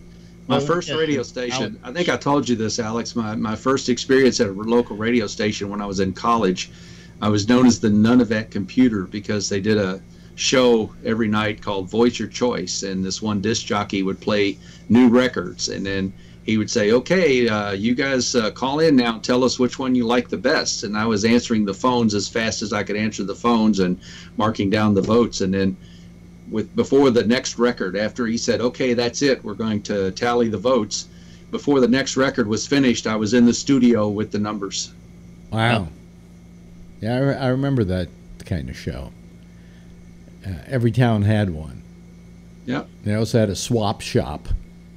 And you remember the WMCA had the top 100, the countdown. It was a big deal. The WMCA countdown. Well, that was because the survey was coming out. Yeah, the survey, right. I have some pictures here of some of those surveys with me on them. Really? Yeah. I don't know where. If it weren't for the internet, I would have lost my entire history. Every now and then I'll go online and somebody's got some interview I did way back when, that I thought I would never, ever hear again. My friend Barry, when we were kids, used to record WMCA on a reel-to-reel, and he's got all of those tapes. And I asked him if he had any of yours, and he says it's going to be hard to find, but if he comes across it, he'll. Yeah. Well, anyway, let's do a little talking here about what's going on lately. You know what a thought that hit me today. I had on the news channels because they're right next to each other, on my cable system. There's like CNN, and then there's CNBC, that's, for financial. And then there's MSNBC, followed by, what do you call it, Beck's outfit. What's it called? Yeah. The Blaze. No, the Blaze. Blaze. Yeah. And that's followed by Newsmax, and that's followed by OEC or some kind of news operation. And then that's followed by the Fox Business Channel, which I can't get because I get it. I mean, I receive it, but I don't get what they're about because they say it's the Fox Business Channel, and every time I tune in, they're talking about the news. It's Maria Bartiromo. Bartiromo, yeah, but they're not dealing with finances. It's not like they're sitting there constant. Like you go to CNBC and they're constantly talking about finances, but over at Fox Business, half the time they're talking about politics. Yeah, well, Garfoyle, Kimberly, what's her name that was married to the mayor of San Francisco? She's on that show. Along with Maria Bartiromo. Yeah, do you remember when she used to work on the stock floor? They used to call her the money honey. Yeah, and what would happen is all the stockbrokers would bump up against her chest. They'd brush by her. It was an interesting thing to see in the morning. I interviewed her once. She came into CNET when I was working there, and I interviewed her. And a nice enough woman, Mm-hmm. I was ashamed she had to go over to Fox and ruin her career, but, because she was much better suited to CNBC. But then right next to that is Fox. So I've got all these stations right next to each other, this clusterfuck of... I actually find myself watching Beck, not because I agree with him, but because his people are superbly entertaining. But you read the article I sent you this morning? The guy who blamed Trump for the shooting? Yeah, he had to. He was over. Where was he? Was it CNN? It was some major news outlet. Now I forget, but yeah. So I read it at 5:30 this morning. Oh, look, there's a dog without a leash. I think we're in trouble now. Yeah, this is the Wild West out here. We got geese. We got wild dogs. Yeah. Well, there's a feral dog right there. Don't let him go for your throat. I forgot my shit bag, though. I hope she doesn't go. It looks like she's getting in the shitting position. She does. She's sniffing around. Well, she's sniffing. Oh, well. As soon as they start going in circles, it's all over. Yeah, well, what do you do? Yeah, but you haven't got a bag, so what are you going to do? Do you just pick it up and put it in your pocket? I mean, what do you do? Walk away quickly. No, I make a recorder out of it. I use some stones and some dog shit, and then I can record like a paper recorder. It's a really old style. It's an old style. Oh, there's like mosquitoes everywhere. Holy shit! Yeah. I gotta get out of here. Yeah. Maybe they got malaria. Yeah. Come on, fun. It's getting to be dusk. That's mosquito time. Anyway, I'm getting away from them. Anyway, I'm watching these channels, and especially the MSNBC and the CNN, and they don't even know yet who Trump is going to nominate for the Supreme Court, but already they're doing stories like, "There goes Roe versus Wade," and there goes this and there goes that. And nobody even knows who's going to be nominated yet. That's Everybody what Renee was saying. Renee said that last night. Well, no, but it's kind of like me with my PSA test. I don't just say, hey, my PSA is going to go up. I go, but then they're going to want to do a biopsy, and then there's going to be cancer, and then they're going to have to remove my prostate. Now, I haven't even gotten the PSA test back yet, but already I'm in my mind looking at the worst case scenario, and they're all sitting around going, there goes Roe versus Wade and all of that, and I'm going, first let's see who he picks, then we can start arguing about their qualifications and their history, and then maybe we can start worrying about what's going to happen to Roe versus Wade, which is going to be very hard because even people who are currently on the court would probably vote against doing away with it because it has been precedent for something like 40 years. So and it was passed 7-2. It was passed 7-2. Yeah. So I mean, it has precedence, and even a staunch conservative would say, "Hey, I have to go with precedence here. We don't want to." Yeah, overturn these decisions unless you find that it was unconstitutional in the first place. But let's say worse comes to worse, and they all vote, all vote against for repeal of Roe versus Wade or whatever. The fact of the matter is that it's just too early to be having this wringing your hands discussion. Yeah, Trump said that he wasn't even going to ask the question up in New Jersey. He's going to be interviewing people, I guess, over the weekend.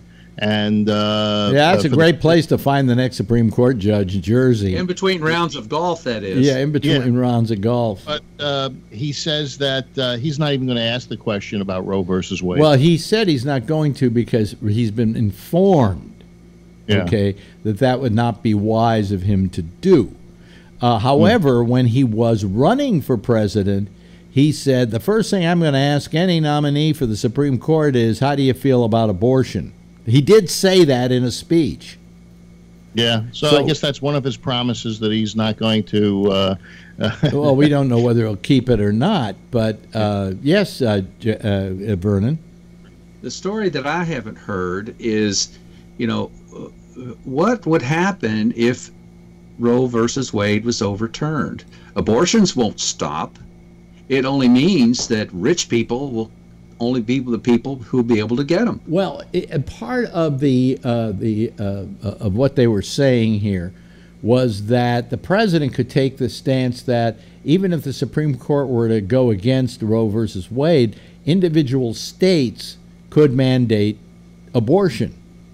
But then again, you'd have that thing about having to go across state lines to go get your abortion and things like that, and having one of these laws which is state to state, state to state. I mean, I think all America should be marijuana free, right? Rather than have to go to this state, but you can't take it to that state, but you can go to that state, Wasn't it Kennedy that pushed for states' rights, Citizens United, and a number of other decisions that the left don't like? No, yes, because Citizens United. Yes. Which Kennedy? Ted? He wrote the majority. Anthony Kennedy wrote the majority decision on Citizens United. Justice Kennedy. When you say Kennedy, the first thing I think of is JFK and a bullet in the head. It's the Supreme Court Kennedy. Oh, yeah. Yeah. Well, I mean, he's a conservative. Yeah. And Trump, I guess they cut a deal, and Gorsuch was one of Kennedy's, what do they call the guys that, clerks? And he's looking at two others that were also Kennedy clerks. And that's why Kennedy decided that he would retire prior to the 18 midterms. I think if I were president and I had to judge who I was going to put on the court, I would look at the person who's leaving, and then I would try and get someone who approximates that person's politics. Even if I was a conservative and, say, Ruth Bader Ginsburg retired, I would try to replace him with a liberal. I don't think that's going to be his but intention. that's what I would do to keep the balance on the court. I mean, do you really want a court that doesn't have some kind of balance? I mean, the great thing about this Supreme Court was it was half and half in Kennedy. And Kennedy could go either way. Kennedy would usually err on the side of conservatism, but when it came to Guantanamo Bay, for instance, he voted against what was happening to them down there. He's been a kind of a free thinker, and he's been literally the swing vote. Now we won't have a swing vote. That's the problem. Yeah. Well, if he gets one more conservative in, any others that are going to come in after the midterms, if they don't hold the Senate, will most likely have to be more liberal. If you want to go passing constitutional amendments, how about the following constitutional amendment? A judge can only serve for 10 years. Why don't they have term limits? Why? Because they don't want to be unduly influenced. Yeah, but they won't be unduly influenced. In fact, if you have term limits, they know exactly how long they're going to be there. They will get done what they have to do. But it doesn't mean that, like today, if we have a young court of conservatives there, and now Trump puts another conservative on there, we're going to have to live with this court for the next 40 years. I like that. Well, I know you like that, but, I don't think it's good for the country. Do you? Jeff? Jeff's been quiet. Oh, sorry. Jeff's been quiet. You're Turn muted, Jeff. Jeff, turn on the mic, Jeff. I don't think that I really have a position for either one. It's kind of interesting that Kennedy really often is the guy who made the decisions. Yeah, that's why they called quite often. Yeah. Because it was a 5-4, and he was the one who, became the 5 guy. He put W into office. Yeah. He voted for George W. Bush. Yeah. Well, the thing is, though, here's the thing.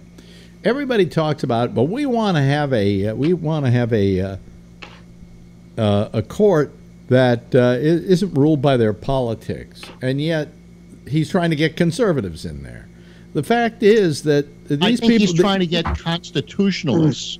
Well, what he's saying. No, but he wouldn't know a constitutionalist if it came and bit him in the ass. Sure Okay, people that are advising him do. The Federalist is not necessarily a constitutional. I didn't say Federalist. I said no, but that's the people who are putting together the list for him to pick from.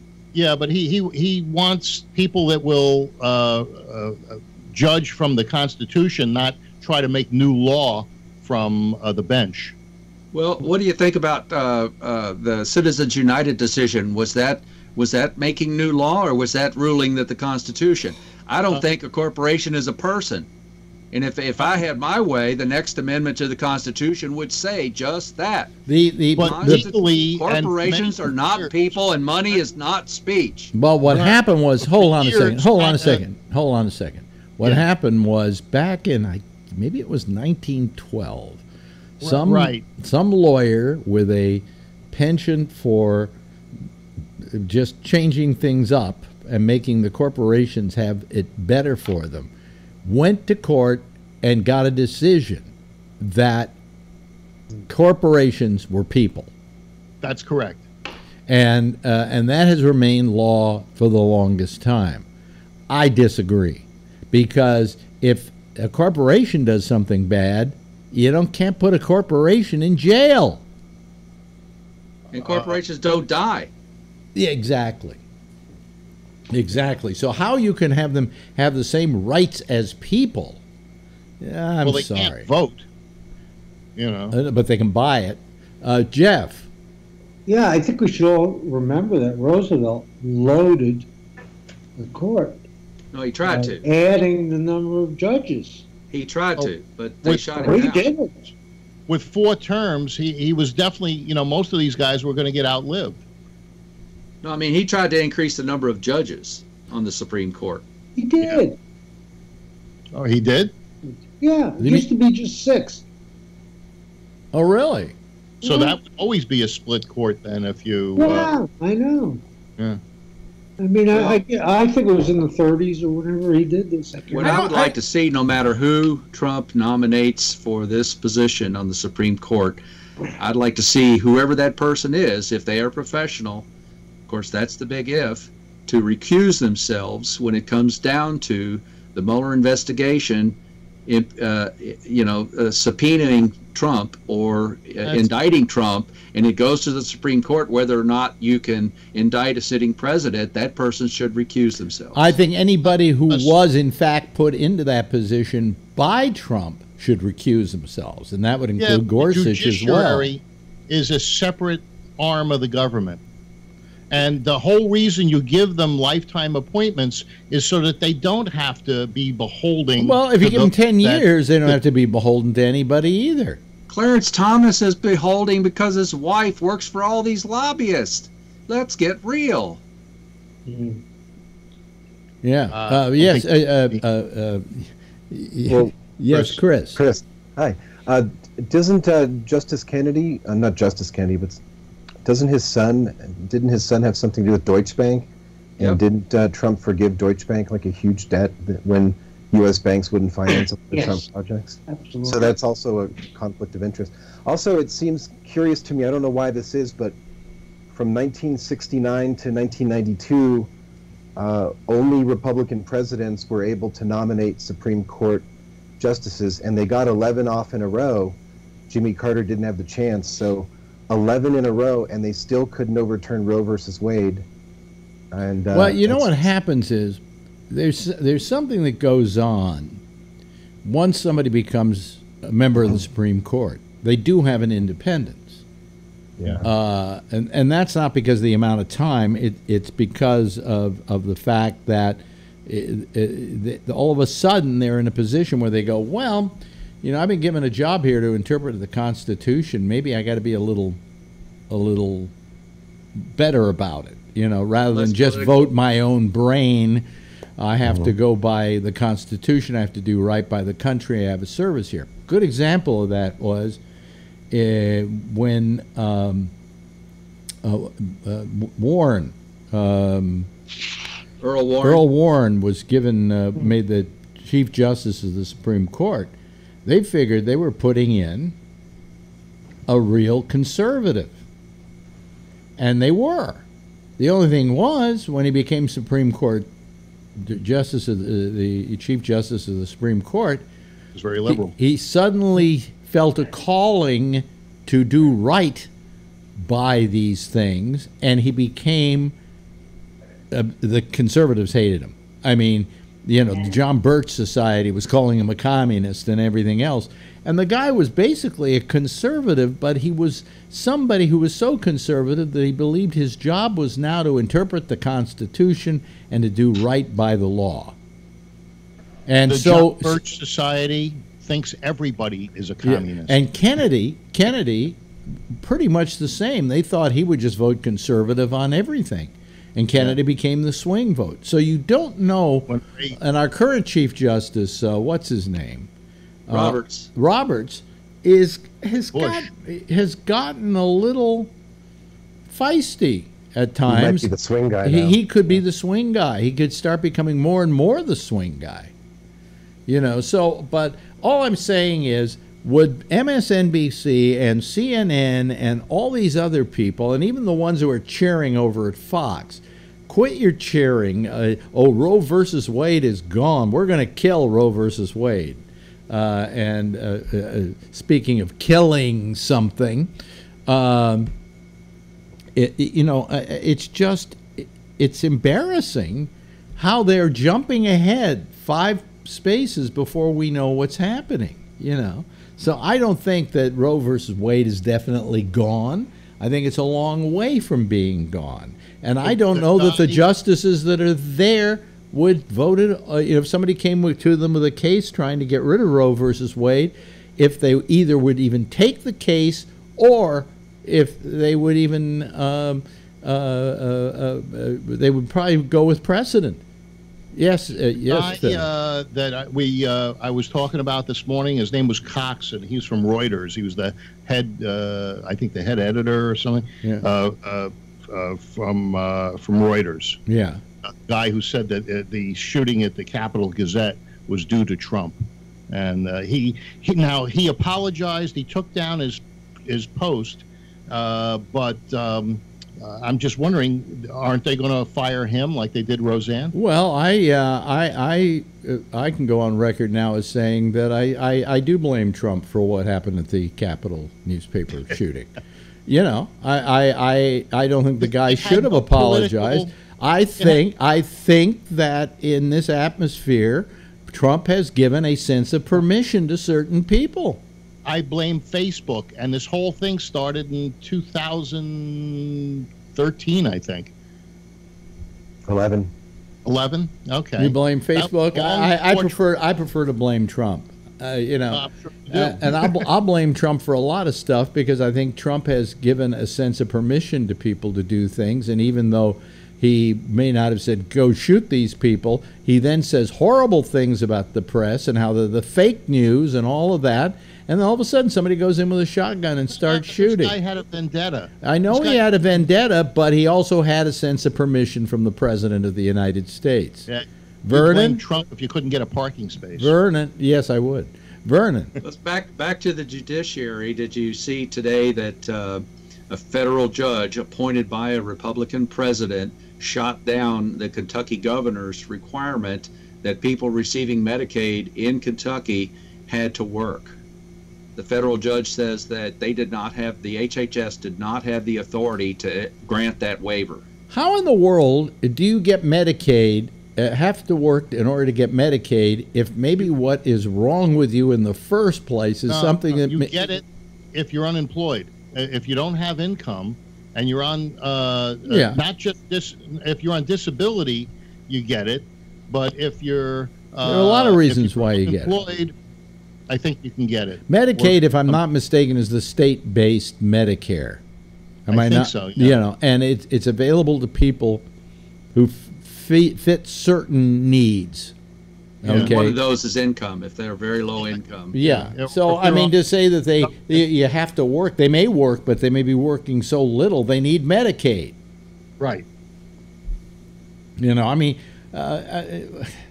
why can't we just be decent people and just give out of our hearts to people for the things they need? Why? It's called Medicaid. No, it's Medicaid. Kentucky had the most successful state-based health care plan system in the country. It was a model. And we elected Governor Bevin, the last governor, in 2015, and the first thing he did was dismantle Kinect, which was the Kentucky healthcare website for signing up for insurance. Yeah. There was something else that got dismantled, and they said that that's why this guy may have gotten away with what he did. The police in Annapolis said that they used to have a computer program available to them that would search Facebook and other social media things to identify people that needed to be identified. And I guess that they're no longer allowed to use that program. The guy from the police department was saying what it was. I think it started with a G. And they said that if they would have had that, they could have identified this guy earlier and seen the threat. Well, it's woulda, coulda, shoulda. You know, after all these things, it's hey, we if we had known that guy was this, or we knew about this guy but we didn't follow up on it, things fall through the cracks. It's the way things are. On that, and in this particular case, I mean, this guy was some kind of nutcase who had a vendetta against the newspaper. Yeah, or at least that's what we expect. We don't know that much. He's not. He's not. He sued them. Oh, wait a minute. Hold on a second. Defamation. All I'm saying is he's not talking. He hasn't said a word to them. Yeah, but he sued them, and he'd made many threats after his case was thrown out of court. Yeah. So I mean, and did they protect themselves at the newspaper against this guy? Obviously not. He shot through the door, though. Yeah. Yeah. And when the police arrived within 90 seconds, they caught him hiding under a desk. Yeah, he was, but he had smoke grenades and I'll bet after what happened, for instance, in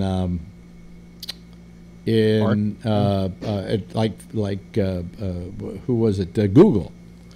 I'll bet every single tech company in the business now has very heavy security. After that Charlie Hebdo in Paris, you would think that there'd be more security. Yeah.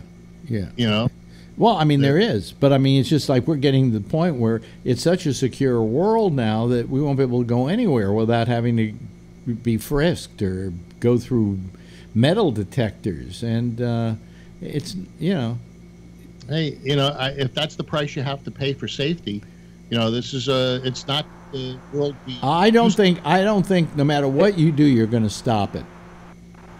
I just don't think. How come the inner city schools with metal detectors don't have these shootings, where all of these other schools that are rural communities, they're having these shootings? Yeah. Mass shootings in schools. Yes, Ray.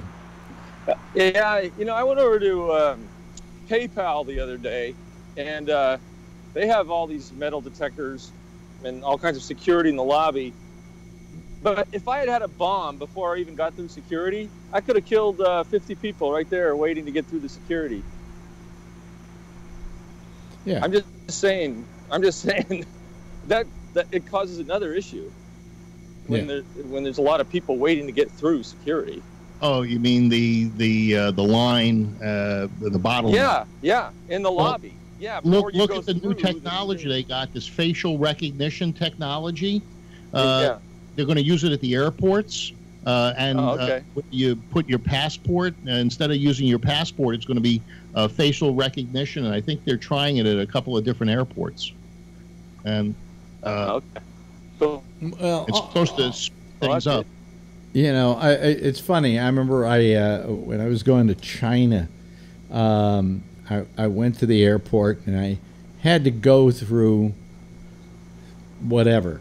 And for some reason, I was pulled aside because for some reason I had something on me or I didn't have something on me or whatever, and they were going to do the full body search on me. And they're doing the whole thing, and it's taken a long time. Finally, I looked over one of them and I said, "Tell me, with all this that you're doing, how many people have you caught?" And the guy said, "Oh, we've got some people with marijuana." I said, "But that's not what you're here for. You're here to protect against bombs going on the planes, not some guy with a joint." "Yeah, but we caught some people with marijuana." I said, that's not what you're charged to do. I want to know, how many people have you caught trying to board a plane with a gun or with something like that? And the guy said, I just caught one. I never have. Yeah. Did you see the gun in your waistband? What? They planted the gun in your waistband. Oh, yeah, right. No, I didn't get to go to China. Right. Yeah. They did steal they stole my cell phone. Really? Yes, and I had to go back and tell them they had my cell phone. "Oh, is this yours?" They didn't come trying to find me and say, because they frisked me. They took everything out. I had to empty all my pockets, everything, So my girlfriend had a watch at the Oakland TSA checkpoint. Yeah. And she put it in the little basket, and she walked away for a second and then remembered it's in the basket. She went back, and it wasn't there. And she refused to leave. It was a $1,800 Omega watch that I gave her, and one of those Constellations. Mm-hmm. And she refused to leave, and then it took 45 minutes till somebody came out and said, "Is this your watch?" Try this one. I had one of those Sirius portable radios, one of the first ones they came out with. Yeah. And because I didn't want to take it on the plane with me because people would probably say, "What is that?" Blah, blah, blah. I put it in my suitcase, which was then locked with a TSA-approved lock, because the TSA can open them, but nobody else can, right? Yeah. I get to my destination, the radio isn't in there. It got stolen from me by TSA. So who are the fucking crooks? Yeah, exactly. I think they are. My scuba equipment turn off your audio. Yeah. Ray, turn off your audio because it's a little loud. Oh, sorry. Yeah, okay. Yeah. I was going to Hawaii like every 6 weeks for a couple of years. Yeah. And I was flying with my scuba equipment, mm-hmm. and always there was never a time that it didn't get opened by TSA. And then if anything camera equipment that I would carry through, like underwater camera equipment, mm-hmm. And enclosures, you would think going to Hawaii they would know what those things are. It was like they've never seen that kind of equipment before in their lives. And you get 4 guys standing around a bag, scratching their head saying, "What's that?" It's underwater camera equipment. And I'm going to Hawaii. Yeah. And, they don't know. Yeah, fucking thieves. Kevin, you've been quiet tonight. I got a really crappy connection. I've been freezing up and everything else over here. No, So you haven't been freezing up on this end. No, yeah, you guys have been locking up and everything else all night. Really? It's fun. You know, that one I can't figure out. You would think that if he was locking up, he would lock up here, but all night you've been smooth. It's probably just my end. You've been smooth as silk, and your audio's terrific and all that. Maybe other people are on his download, and he's uploading to us, and it's That's my crappy connection. But it could be upload is different than download.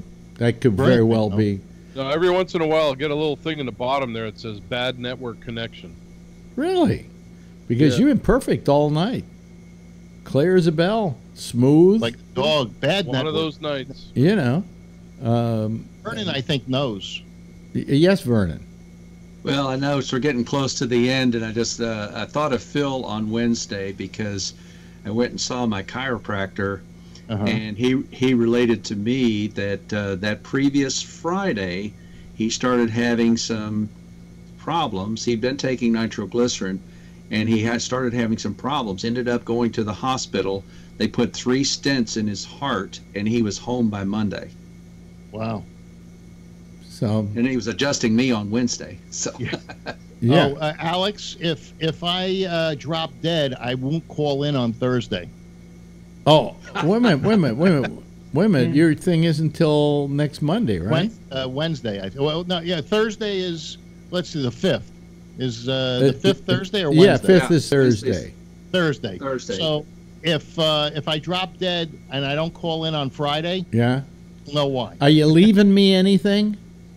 I'll send you a good microphone. Oh, okay, good. Because from the grave. I just want to be rooting for death, and I, I like you too much to do it. But if I had some motivation, well, I'll tell Faye to send it to you. Yeah, but so we won't hear from you then on Thursday. Maybe. It depends. They may not keep me overnight. They said that, but on the other hand, they may crack me open and replace 4 ventricles. So, I don't know what they're going to find. Do me a favor. Call me. You have my number. Yeah. And let me know how you're doing, okay? Because I really want to know. We're not on. What? If I don't call, it's because I'm dead. We're not on Tuesday because I figured if we're going to take Wednesday off, why work Tuesday? Plus, it gives everybody a couple of days off, and I think that's kind of nice, too. It's our little summer respite, as it were.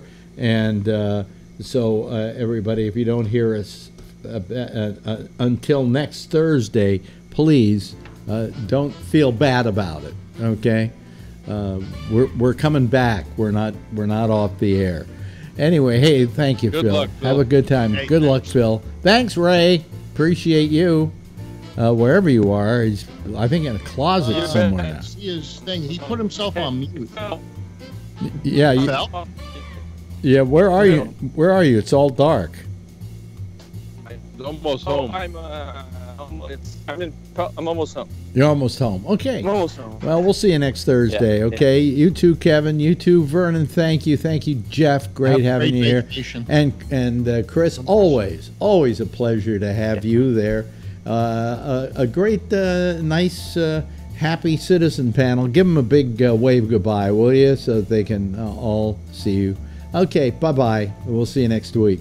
That's it. We are going to take off until, what is it, next Thursday. Because it's the big holiday weekend. What are we going to do, That's the way to handle it. So we'll be seeing you again next Thursday, okay? In the meantime, Jack's next with the intersection. That's followed at 1 o'clock in the morning by Connections. It's Eastern Daylight Time. And then, of course, next Thursday, we'll come on right after Damian Chaplin and The Exchange. At 10 o'clock, same time, same station in life. In the meantime, as always, if you see her, tell her I love her, okay? Bye, everybody.